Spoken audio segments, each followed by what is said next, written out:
guys good morning একদম ৰাতিপুৱা blog এটা কৰিছোঁ দেই মানে আমাৰ এজনক দেখাবলৈ একদম 7টা বাজিছে আৰু এতিয়া গাড়ীৰ ভিতৰত বহি আছে দেখিছে নাই মানে হাজবেণ্ডে গাড়ীখন পিছলৈ দিলে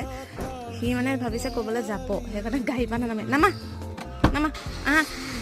আহা সৈখনতে যাব সৈ তাত যাব আহা আহা আহা আকৌ আহা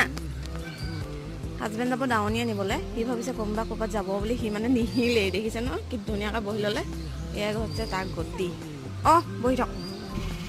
হাজবেণ্ড গ'ল এইফালে হাজবেণ্ড গ'ল সি চক গাড়ীৰ পৰা নমানে নহয় দেখিছে নাই সি মানে কোনো পধ্যে গাড়ীৰ পৰা নানামে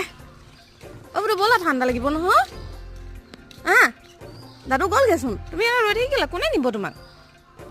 কোনে নিব দাদু গুচি গ'লগৈ নহয় কোনে নিব তোমাক গ'লগৈ দাদু আহা যাওঁগৈ আহা আহা দাদু গ'লগৈ আহা দেখিলে নহয় গ'লগৈ যে এতিয়া